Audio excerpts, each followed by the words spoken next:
আকাঙ্ক্ষা কতটুকু এর মধ্যে পূরণ হয়েছে তা বিশাল প্রশ্নের সম্মুখীন। ফ্যাসিবাদ বিরোধী জাতীয় ঐক্যে ফাটল ধরতে শুরু করেছে, অথচ আগামী বাংলাদেশের মূল চালিকা শক্তি এই ঐক্যকে বজায় রেখে একটি শক্তিশালী গণতান্ত্রিক বাংলাদেশ বিনির্মাণের কোনো বিকল্প নেই। এই ঐক্যের স্বার্থে অন্তর্বর্তী সরকারকে সর্বোচ্চ নিরপেক্ষতার অবস্থান বজায় রাখা দরকার। কিন্তু লক্ষ্য করা যাচ্ছে যে কোনো মহলের রাজনৈতিক ফায়দা হাসিলের এজেন্ডা বাস্তবায়ন করাই যেন সরকারের কর্ম পরিকল্পনার অংশ হয়ে দাঁড়িয়েছে। এই বক্তব্য আমরা বারবার উচ্চারণ করেছি। অন্তর্বর্তীকালীন সরকারের সাম্প্রতিক কিছু কর্মকাণ্ডে সরকারের নিরপেক্ষতা নিয়ে জনমনে সংশয় সৃষ্টি হয়েছে। অন্তর্বর্তীকালীন সরকারের নিরপেক্ষতা বজায় রাখার স্বার্থে বিতর্কিত কয়েকজন উপদেষ্টা যাদের বক্তব্যে এবং কর্মকাণ্ডে সরকারের ভাবমূর্তি ক্ষুণ্ণ হচ্ছে, এমন বিতর্কিত উপদেষ্টাদের সরিয়ে দেওয়ার দাবি আমরা তুলেছিলাম। অন্তর্বর্তীকালীন অস্থায়ী সরকার একমাত্র ম্যান্ডেট হচ্ছে একটি সুষ্ঠু, অবাধ, নিরপেক্ষ জাতীয় সংসদ নির্বাচন অনুষ্ঠান করা। অথচ সরকারের মুখপাত্র হিসাবে প্রধান উপদেষ্টার প্রেস সচিব বলেছেন যে এই সরকারের সব কিছু করার ম্যান্ডেট রয়েছে, কোট আনকোট, এই সরকারের সব কিছু করার ম্যান্ডেট রয়েছে। মানবিক করিডোর ও চট্টগ্রাম বন্দর সহ সরকারের বিভিন্ন বক্তব্য এবং কর্মকাণ্ডে জাতীয় স্বার্থ রক্ষিত হচ্ছে কিনা সেটা সর্বাগ্রে বিবেচনায় নেওয়া দরকার। এছাড়াও এমন জাতীয় গুরুত্বপূর্ণ ও দীর্ঘমেয়াদী নীতি নির্ধারণী কোনো সিদ্ধান্ত নেয়ার এখতিয়ার অন্তর্বর্তীকালীন সরকারের, অস্থায়ী সরকারের আছে বলে এদেশের মানুষ মনে করে না। দেশের নিরাপত্তা ও সংশ্লিষ্ট স্পর্শকাতর ও জাতীয় গুরুত্বপূর্ণ বিষয়টি সর্বোচ্চ অগ্রাধিকার বিবেচনায় নিয়ে দেশে অস্থিতিশীল কোনো পরিবেশ সৃষ্টি না হয় সেদিকে লক্ষ্য রেখে এই বিষয়ে যে কোনো সিদ্ধান্ত কেবল জনগণের দ্বারা নির্বাচিত সরকার কর্তৃক জাতীয় ঐক্যমতের ভিত্তিতে গৃহীত হওয়াই সমীচীন। সাংবাদিক ভাই বোনেরা, অন্তর্বর্তী সরকারের যে সমস্ত উপদেষ্টাগণ একটি নূতন রাজনৈতিক দলের সাথে প্রত্যক্ষ ও পরোক্ষভাবে জড়িত বলে সবাই জানে ও বুঝে, উপদেষ্টা পরিষদে তাদের উপস্থিতি সরকারের নির্দলীয় নিরপেক্ষ পরিচিতিকে ক্রমাগত প্রশ্নবিদ্ধ করে চলেছে বলেই সরকারের ভাবমূর্তি রক্ষার্থে তাদেরকে অব্যাহতি দেওয়া প্রয়োজন। জাতীয় নিরাপত্তা ও জাতীয় নিরাপত্তা উপদেষ্টার গতকালের বক্তব্য আবারও নূতন বিতর্কের জন্ম দিয়েছে। সরকারের ভাবমূর্তি রক্ষার্থে তাকেও অব্যাহতি দেওয়া প্রয়োজন হবে। ফ্যাসিবাদের দোসর কয়েকজন উপদেষ্টাকে সরিয়ে দেওয়ার দাবি আমরা ইতিপূর্বে অনেকবার উত্থাপন করেছি। যেহেতু একটি জাতীয় সংসদ নির্বাচন অনুষ্ঠান করাই এই সরকারের প্রধান কাজ, তাই মাথাবাড়ি উপদেষ্টা পরিষদ না রেখে শুধুমাত্র দৈনন্দিন কাজকর্ম, রুটিন ওয়ার্ক পরিচালনার জন্য একটি ছোট্ট আকারের উপদেষ্টা পরিষদ রাখাই বাঞ্ছনীয়। রাজনৈতিক দলগুলোর ঐক্যমতের ভিত্তিতে একটি সংস্কার সনদ তৈরির প্রক্রিয়ার মধ্যে আলাপ আলোচনা অব্যাহত থাকা সত্ত্বেও এই বিষয়গুলো নিয়ে এবং স্থানীয় সরকার নির্বাচনের দাবিতে একটি দলের নির্বাচন কমিশন ঘেরাও কর্মসূচি আমাদেরকেও ও সরকারকে বিব্রত করেছে। ডিজাইন, এলিগেন্স, বিউটি, সেরা পণ্য সবার জন্য জেভিকো। সার্চ কমিটির মাধ্যমে আইন অনুযায়ী নির্বাচন কমিশন গঠিত হলেও একটি মহল নির্বাচন কমিশন পুনর্গঠনের কথা বলছে। সরকার সাংবিধানিক প্রতিষ্ঠান সমূহ পুনর্গঠনের প্রক্রিয়ায় সব ক্ষেত্রে আমাদের মতামত না নিলেও নির্বাচন কমিশন গঠনের ক্ষেত্রে সকল পক্ষকে অন্তর্ভুক্ত করে এই কমিশন গঠন করেছে। কিন্তু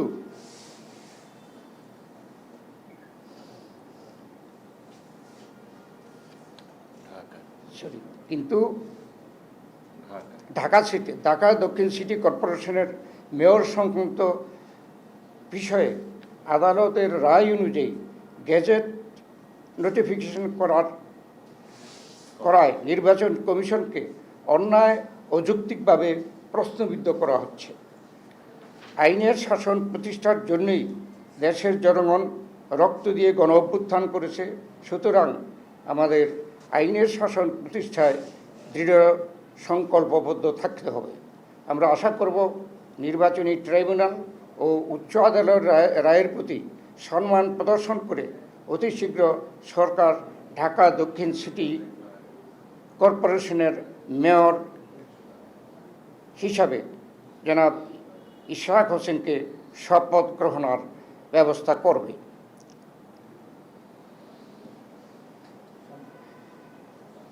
সাম্প্রতিক সময়ে লক্ষ্য করা যাচ্ছে যে জন আকাঙ্ক্ষা অনুযায়ী সরকারের যা করণীয় তা যথাসময়ে না করে চাপের মুখে যে কাজ করার সংস্কৃতি ইতিমধ্যে সরকারের সক্ষমতা মর্যাদা ক্ষুণ্ণ করেছে এবং অন্যদেরকে একই প্রক্রিয়ায় দাবি আদায়ের ন্যায্যতা প্রদান করেছে। এই অনবপ্রীত বিব্রতকর পরিস্থিতির দায় পুরোটাই সরকারের বলে আমরা মনে করি। নির্বাচন কমিশন সাংবিধানিক দায়িত্ব হচ্ছে রাষ্ট্রপতি নির্বাচন, জাতীয় সংসদ নির্বাচন ও রাষ্ট্রপতি নির্বাচন অনুষ্ঠান। এমন বাস্তবতার স্থানীয় সরকার নির্বাচনের দাবিতে নির্বাচন কমিশন ঘেরাও করার বিষয়টি উদ্দেশ্যমূলক ও রহস্যজনক। জুলাই ছাত্র গণ অভ্যুত্থানের আকাঙ্ক্ষাকে ধারণ করে মানুষের হারানো গণতান্ত্রিক অধিকার, সাংবিধানিক অধিকার, মানবাধিকার সহ ভোটাধিকার নিশ্চিত করার লক্ষ্যে যথাশীঘ্র সম্ভব জন আকাঙ্ক্ষা অনুযায়ী একটি নির্বাচিত রাজনৈতিক সরকার প্রতিষ্ঠা করাই এখন সর্বোচ্চ অগ্রাধিকার। তাই আমরা একটি সুষ্ঠু অবাধ নিরপেক্ষ নির্বাচনের মাধ্যমে ডিসেম্বর 2025-এর মধ্যে একটি জাতীয় সংসদ গঠনের জন্য অবিলম্বে সুনির্দিষ্ট রোডম্যাপ ঘোষণার দাবি জানাচ্ছি। এই সর্বোচ্চ জন আকাঙ্ক্ষাকে সর্বোচ্চ অগ্রাধিকার দেওয়া বর্তমান অন্তর্বর্তী সরকারের প্রধানতম এজেন্ডা হওয়া উচিত বলে জনগণ মনে করে। এর অন্যথা হলে জনগণের দল হিসাবে বিএনপির পক্ষে এই সরকারের প্রতি সহযোগিতা অব্যাহত রাখা কঠিন হয়ে দাঁড়াবে। প্রিয় সাংবাদিক ভাই বোনেরা, যেহেতু সংস্কার একটি চলমান প্রক্রিয়া, তাই সংস্কার ও নির্বাচন প্রক্রিয়া দুটোই একসাথে চলতে পারে। পতিত ফেসিবাদী শক্তির ও ব্যক্তির অর্থাৎ দল ও মানবতা বিরোধী অপরাধে অভিযুক্ত ব্যক্তিদের বিচার প্রক্রিয়া চলমান থাকবে। যে বিষয়গুলো এই সংবাদ সম্মেলনের মাধ্যমে আপনাদের সামনে উপস্থাপন করা হচ্ছে, সেই বিষয়গুলো আমাদের আগের প্রস্তাব ও পরামর্শের মতো উপেক্ষিত হলে তা হবে দুর্ভাগ্যজনক। সেক্ষেত্রে অনিবার্যভাবেই বিএনপি অন্তর্বর্তীকালীন সরকারকে সহযোগিতা রাখবে কিনা তা পুনর্বিবেচনা করতে বাধ্য হবে। দেশের স্থিতিশীলতা বজায় রাখার স্বার্থে আইনশৃঙ্খলা পরিস্থিতির অবনতি রোধ করবে নিত্য প্রয়োজনীয় দ্রব্যমূল্য জনগণের ক্রয় ক্ষমতার নাগালের মধ্যে রাখতে বিনিয়োগ, ব্যবসা বাণিজ্য, গতিশীলতা আনয়নের লক্ষ্যে নির্বাচন পূর্ব সময় পর্যন্ত সরকার ঐকমত্যের ভিত্তিতে রাষ্ট্র পরিচালনা করবেন, এই প্রত্যাশা আমাদের সকলের। আপনাদের সকলকে ধন্যবাদ।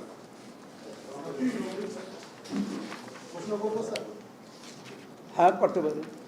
আমার নাম মইনুল হক, আমি ইউএসএ কাজ করি। আমার দুইটা বিষয়ে আপনার কাছে জানা।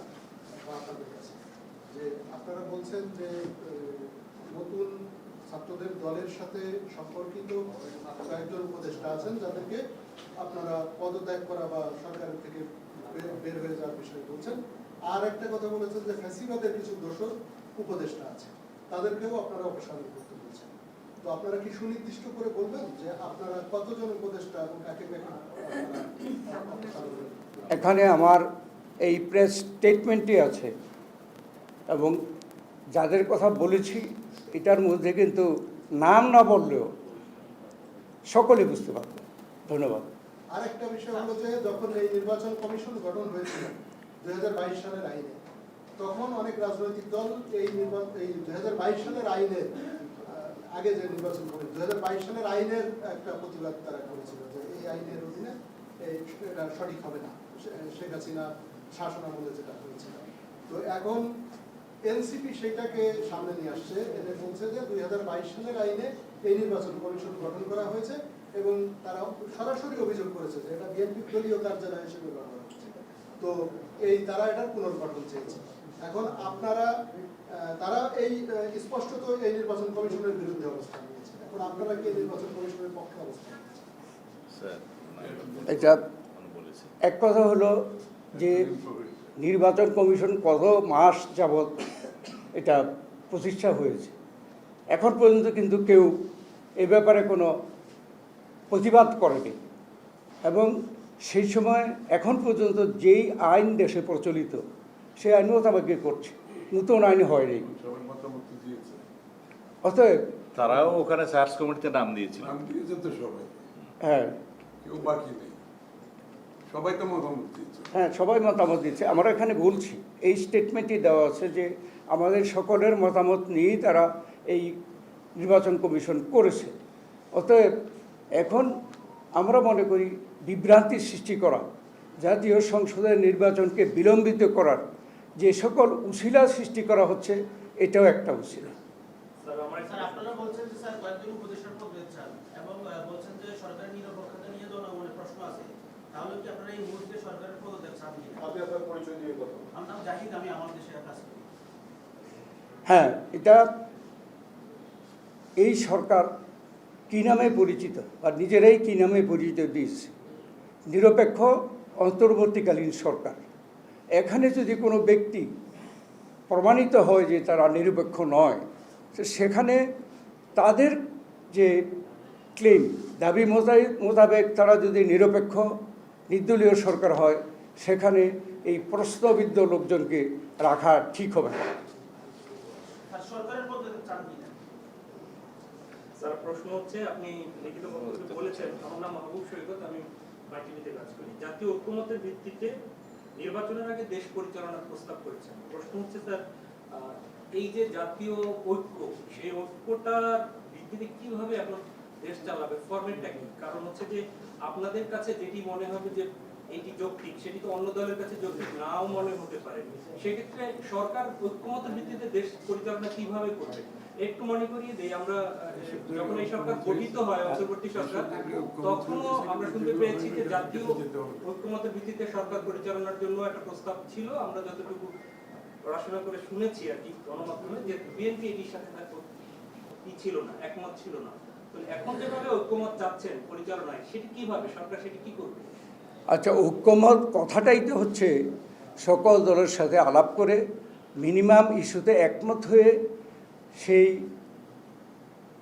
বিষয়গুলো ঘোষণা দিয়ে কাজ করা বা যে কর্মসূচি। কিন্তু এখনও তো সেই ঐক্যমত হয় নাই, আলোচনার প্রেক্ষাপটে আলোচনা চলছে। সেটা আমি বলেছি, এখানে আমাদের স্টেটমেন্টে বলেছি যে এখানে ঐক্যমতের আলোচনা হচ্ছে যে বিষয়গুলো নিয়ে, সেই বিষয়গুলো চলমান আলোচনা, এখনও সিদ্ধান্ত হয়নি। অতএব এখনই আমরা ক্ষমতায় নেই, আমরা এখন এই ঐক্যমতের ভিত্তিতে কীভাবে সরকার চালাবো, এটা আমরা কীভাবে করব?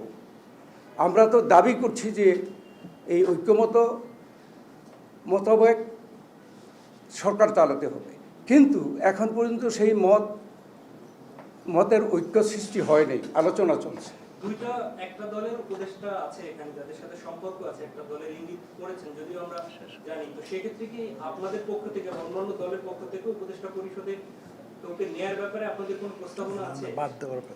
না, এটা আসলে কখনোই আমাদের এরকম প্রস্তাব ছিল না, কারণ আমরা এটাকে নির্দলীয় নিরপেক্ষ সরকার আমরাও বলেছি, সেই জন্য আমরা প্রথম থেকে সমর্থন করেছি। তো সেখানে আমরা কেন চাইবো আমাদের কাউকে সেখানে নেওয়ার জন্য? এখানে তো আমি একটু অ্যাড করি স্যার। জি জি, একটু আমি সাংসদ আমির কুসুম মাহমুদ সাহেব, জি একটু আমি অ্যাড করি, সেটা হচ্ছে না, সেটা হচ্ছে এখানে কিন্তু আমাদের বলা হয়েছে আমরা ডিসেম্বরে নির্বাচনের দিকে যাচ্ছি, জাতি সবাই প্রত্যাশা ডিসেম্বরে নির্বাচন হবে, সেটাকে মাথায় রেখে একটা অনেকটা কেয়ারটেকার মোডের দিকে যাওয়ার কথা এখন। তো কেয়ারটেকার মোডের দিকে যদি আমরা এগিয়ে যাই, তাহলে তো আজকের যে অ্যাডভাইজারি কমিটি আছে এটাকে কমিয়ে কেয়ারটেকার মোডের দিকে যেতে হবে। সংখ্যা কমানোর কথা বলছে, বাড়ানোর কথা না। কারণ আপনি যখন কেয়ারটেকার মোডে যাবেন, সংখ্যা আমাদের জানা আছে কেয়ারটেকারের 10 জন ছিল, ঠিক আছে, আমরা সংখ্যা বলছি না, কিন্তু আপনাকে সেদিকে যেতে হবে। আর যারা যারা বিতর্কিত এখানে তাদেরকে বাদ দিলে আমাকে সেদিকে যেতে হবে, কারণ আমি এটা নিরপেক্ষ নির্বাচনের কথা বলছি, নিরপেক্ষতার কথা বলছি।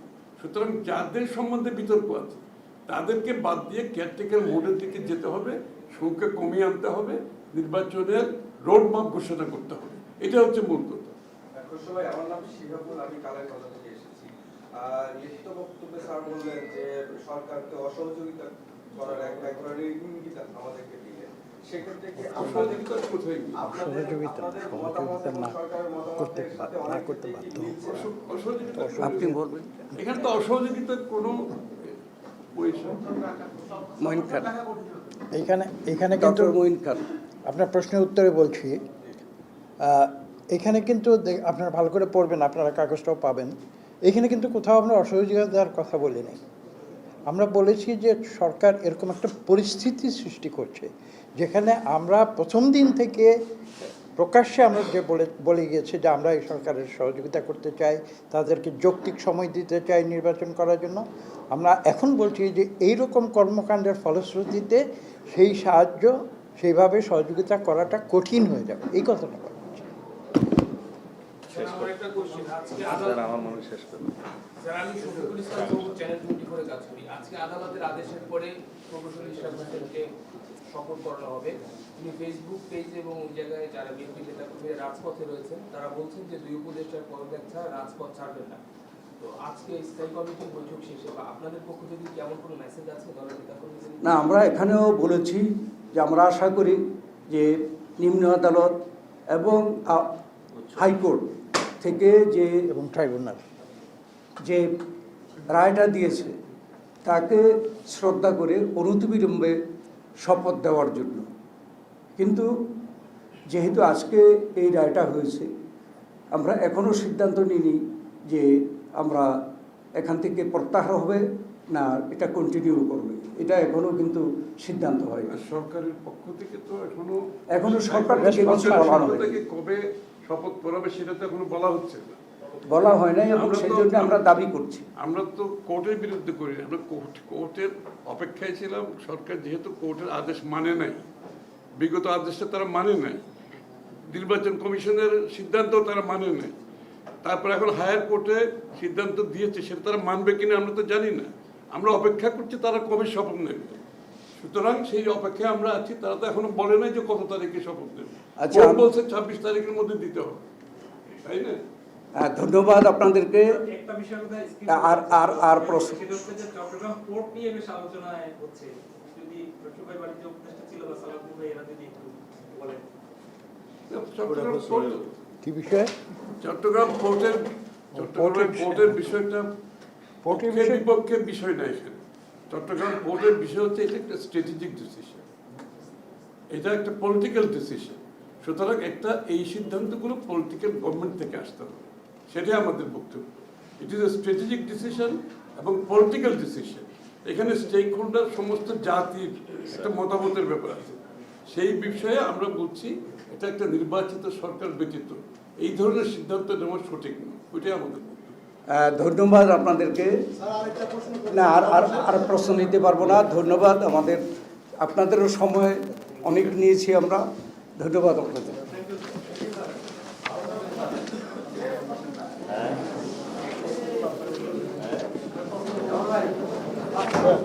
সব প্রশ্ন